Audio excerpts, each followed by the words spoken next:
शुभाशीष। आज का हमारा टॉपिक है समास। समास का मतलब होता है शब्द को छोटा करना और उसमें कारक चिन्हों को हटा देना।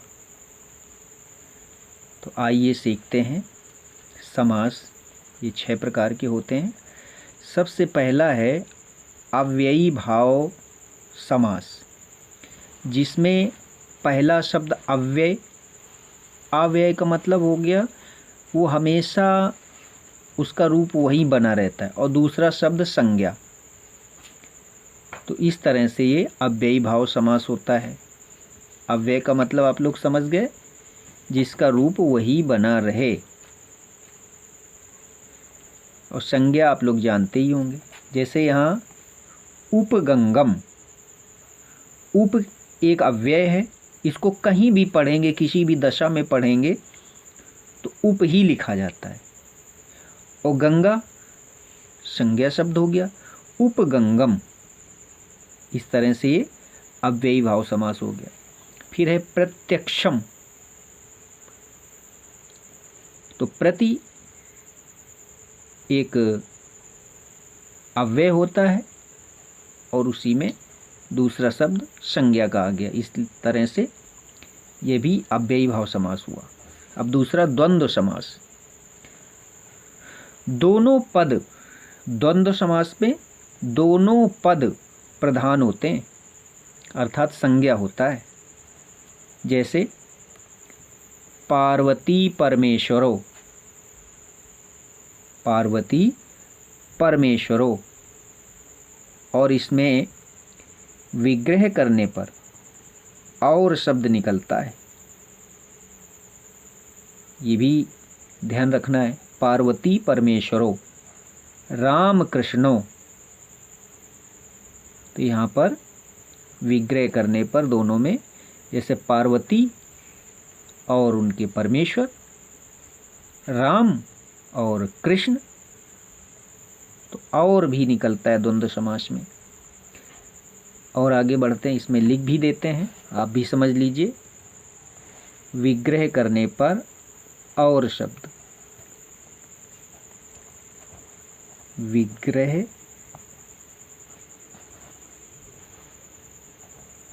करने पर और शब्द निकले, ये समझ लीजिए। और को संस्कृत में चा कहते हैं, चा। ध्यान रखना, संस्कृत भाषा में और को चा कहते हैं। तो ये हो गया द्वंद्व समास। अब है द्विगु समास। इसमें पहला पद, द्विगु समास में पहला पद संख्यावाची होता है, संख्या होता है, और अर्थ उसका निकालने पर समूह का ज्ञान कराता है। जैसे चतुर्युगम, चारों युगों का समूह। पंचामृतम, 5 अमृतों का समूह। तो चतुर यानी 4, पंच यानी 5, तो संख्या आ गई और साथ में समूह का भी ज्ञान करा रहा है।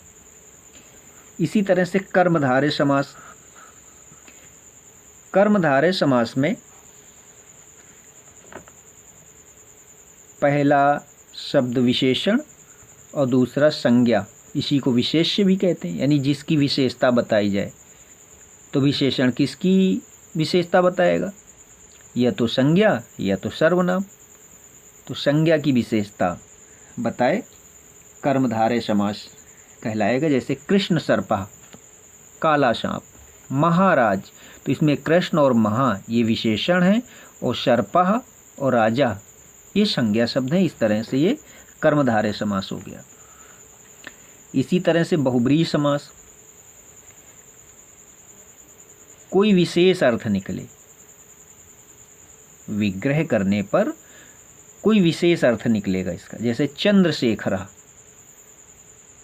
जिसके शिखर में चंद्रमा है अर्थात शिव जी। दशानन, 10 हैं मुख जिसके, इस तरह का विग्रह निकलता है इसमें।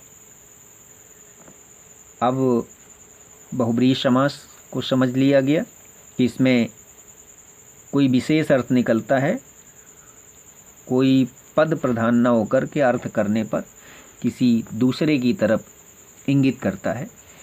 अब समझते हैं तत्पुरुष समास। इसमें विग्रह करने पर कर्ता व संबोधन कारक का चिन्ह छोड़कर कोई भी विभक्ति का कारक चिन्ह आवे।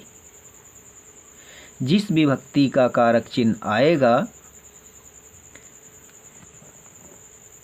उसी विभक्ति का तत्पुरुष समास वो कहलाएगा। विग्रह करने पर कर्ता व संबोधन कारक का चिन्ह छोड़कर। अभी इसके पहले वीडियो में हमने आपको कारक चिन्हों का ज्ञान कराया, तो वो भी आप वीडियो देख लीजिए कि कारक चिन्ह कितने होते हैं। साथ में शब्द रूप याद करने की बड़ी आसान विधि थी उसमें, तो उसमें भी कंपैरिजन स्टडी में था, वो पढ़ लीजिए उसको भी। तो विग्रह करने पर कर्ता व संबोधन का कारक चिन्ह छोड़कर कोई भी विभक्ति कारक चिन्ह आवे तो उसी विभक्ति का तत्पुरुष हो जाता है। आइए कुछ उदाहरण देख लें। जैसे एक शब्द हम लिखते हैं हरिहरो। हरिहरो ये एक शब्द है, समास शब्द है। अब इसको हम विग्रह करते हैं तो इसका निकलता है हरिहिचा,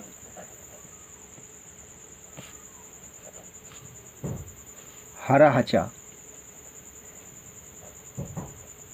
ये इसका विग्रह हुआ। चा निकल रहा है तो अभी हमने पढ़ाया कि और शब्द ये हमारा द्वंद्व समास में आता है। ये कौन सा समास हो गया? द्वंद्व समास। इसमें और निकला, विग्रह करने पर और निकलता है। और अभी हमने नियम बताया था दोनों शब्द संज्ञा होने चाहिए। तो हरि, हरि और हरा, विष्णु और शंकर दोनों संज्ञा हो गए। और देखते हैं महापुरुषः। महापुरुषः,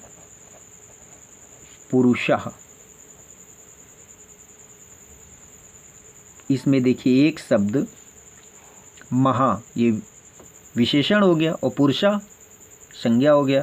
तो अभी हमने आपको बताया कि इस तरह से जिसमें एक विशेषण और दूसरा संज्ञा हो तो हमारा कर्मधारय समास होता है। कौन सा समास होता है? कर्मधारय। ये आसान विधि याद रखिएगा।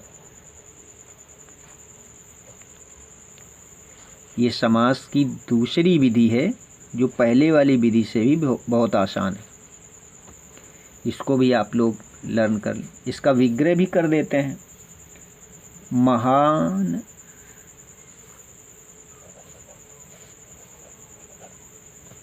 चा अशो पुरुषः, ये इसका विग्रह हो गया। महान है जो पुरुष। और देखते हैं रामाश्रितः शब्द आया, रामः श्रितः। विग्रह करते हैं इसका तो अर्थ बन रहा है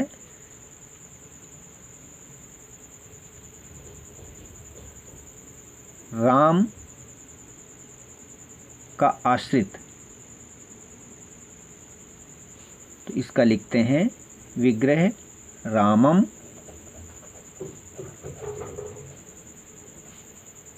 आश्रिता।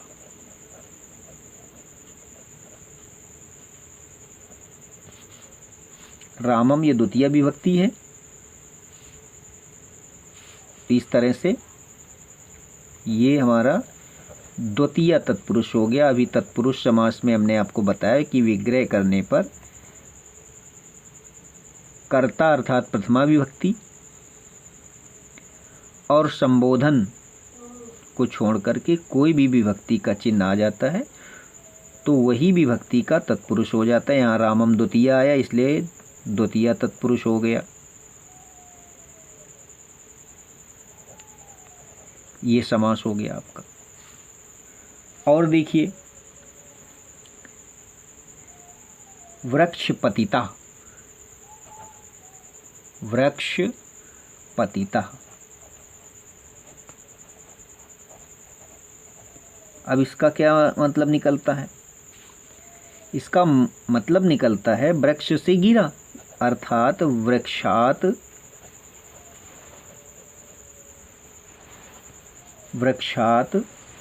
पतिता। अब इसमें से अभी विभक्ति के बारे में पिछले समय बताया गया कि ता आता है,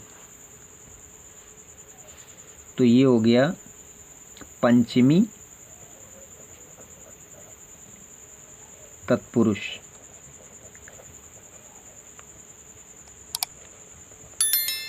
और देखते हैं जितेंद्रिय,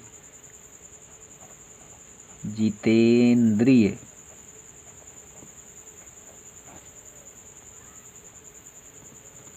अब इसको देख लेते हैं जितेंद्रिय को।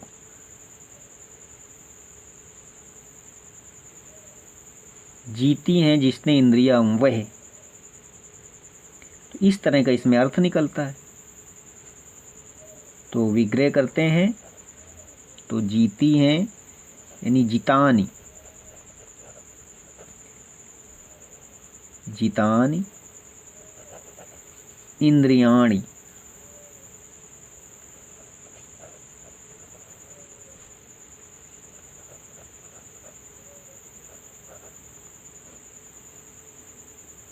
एन सा,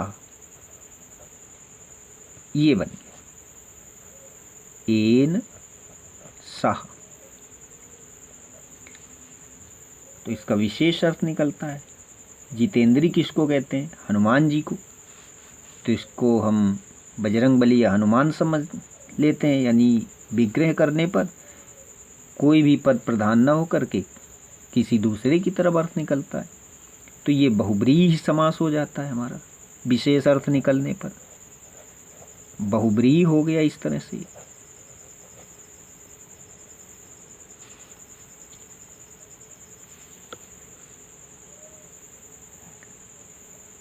और देख लेते हैं इसको कुछ उदाहरण। और पितृभक्त, पितृभक्ता,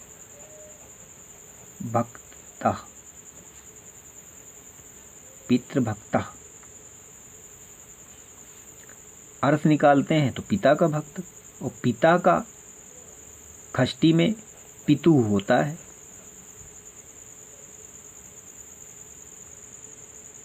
पितुः।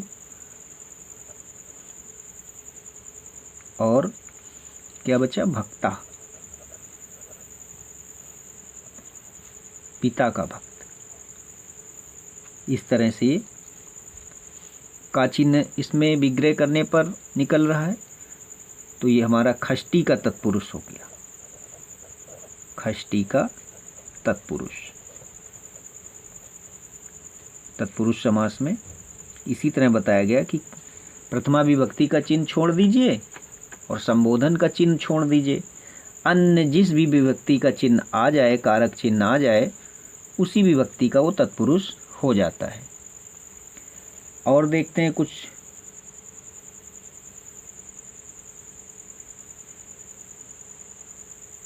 दश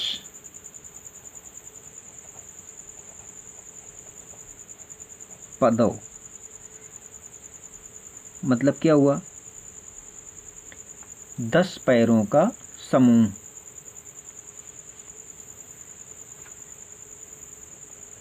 दशानाम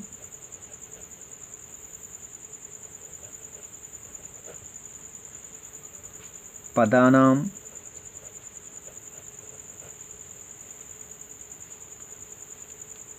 समाहारा।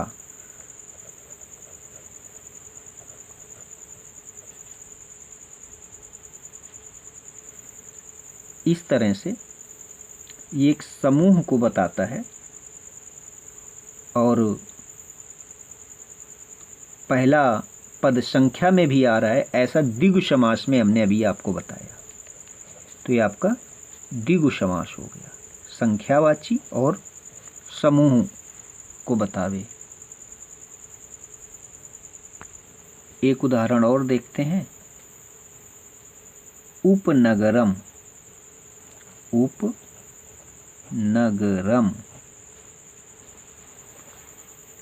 इसमें देखिए शब्द आ गया उप और ये एक अव्यय होता है।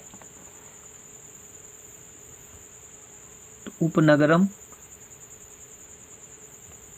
नगरस्य, उप माने नजदीक होता है, पास। नगरस्य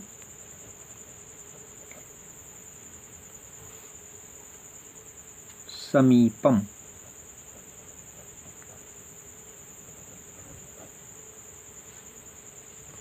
तो इस तरह से ये अव्ययी भाव समास हो गया।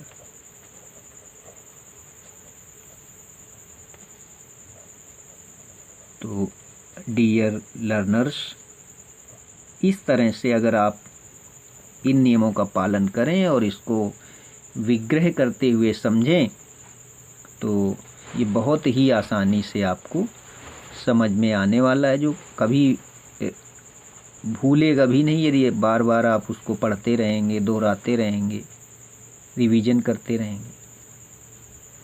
क्योंकि एक कहावत है, विद्यार्थी भूला क्यों। तो विद्यार्थी क्यों भूलता है भाई, तो इसका उत्तर भी है कि इसने रिवीजन नहीं किया है, इसीलिए वो भूल जाता है। तो याद रखिए इस बात को कि आपको अभ्यास तो करते ही रहना है। डियर लर्नर्स, शुभाशीष।